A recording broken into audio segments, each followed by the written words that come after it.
হর মহাদেব।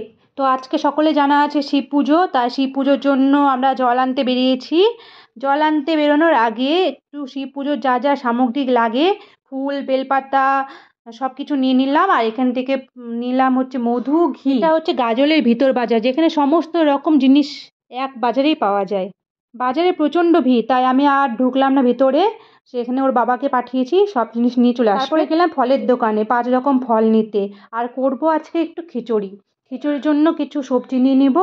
আর যাব একটু ডালের দোকানে, মুগ ডাল আর খিচুড়ি, চাটনি, পাঁপড় এবং বাঁধাকপির ঘন্ট। কত রকমের ডাল, গ্রিন মুগ ডাল, রাজমা, কত রকম পাঁপড় এখানে।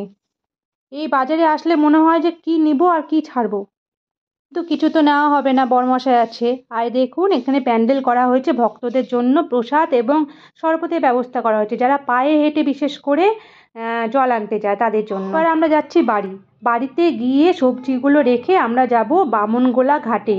আমাদের বাড়ি থেকে 19 কিলোমিটার দূরত্ব। এই মাঝে সুন্দর একটি রাস্তা, বেশ ভালো লাগছে। রাস্তা যেতে যেতে একটি বজরংবলীর মন্দির পড়লো, খুব জাগ্রত একটি মন্দির। বজরংবলী মন্দির প্রত্যেক মঙ্গলবার করে এখানে পুজো দিতে আসতো, মানে আমরা বরমশাই। তো এখানে একটু সিঁদুরের টিপ নিয়ে নিলাম আমি, ওর বাবাকে আর ছেলেকে দিয়ে দিলাম। বজরংবলী বলে বেরিয়ে পড়লাম। রাস্তায় একটি বোতল বা ড্রাম কিনবো জল আনার জন্য, তাই আমরা কোনো রকম ড্রাম ক্যারি করিনি। তো এই দোকানে দাঁড়িয়েছি একটু ড্রাম কেনার জন্য। আর ওর বাবাকে বললাম একটু ওকে বলে বাবা ব্যান্ডগুলো কিনে দাও মাথায় মহাদেব বলতে বলতে আমরা চলে যাচ্ছি ঘাটের দিকে। পৌঁছে গেলাম ঘাটে। ছোট্টখাট্ট একটা মেলায় বসে গেছে ধরুন, কত ভক্তদের ভিড়। নিলাম কিছু ধূপকাঠি আর পুজো দিয়ে দিলাম ঘাটে।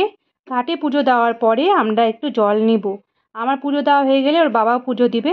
নদীর জলটা কি ঠান্ডা, পা দিয়ে রাখতে কত ভালো লাগছে, মনে হচ্ছে মাইন্ড ফ্রেশ হয়ে গেল একদম।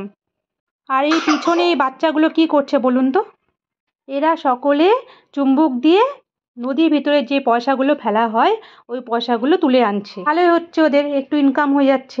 চানাচুর, চিড়ে ভাজা এগুলো খাবে। ওর বাবারও পুজো দেওয়া হয়ে গেল, জল ভরতে লেগে গেছে। জল টল ভরে আমরা বেরোবো। আমরা যেহেতু সকালের দিকে গিয়েছিলাম, ভিড়টা একটু কম হয়। এই বিকেলের দিকে গেলে এখানে তো দাঁড়ানোর জায়গা থাকে না। আলাল ঘাটে গেলে তো আর পা রাখারই জায়গা। যাই হোক, এখন কেউ হেঁটে হেঁটে আর কেউ কিন্তু নদীর ঘাটে যায় না, সকলে বাইক নালে টোটো এগুলো করে যায়। একটু আখের রস খাইয়েছি ওকে। তো মন্দিরে চলে আসলাম। এটা হচ্ছে আমাদের সবথেকে পুরনো কালীস্থান মন্দির, যেখানে আমি শিব ঠাকুরের মাথায় জল ঢাললাম এবং প্রণাম করলাম। এটা হচ্ছে শিব মন্দির। আর ওই সাইডে রয়েছে কালী মন্দির, আমাদের শ্যামা মা।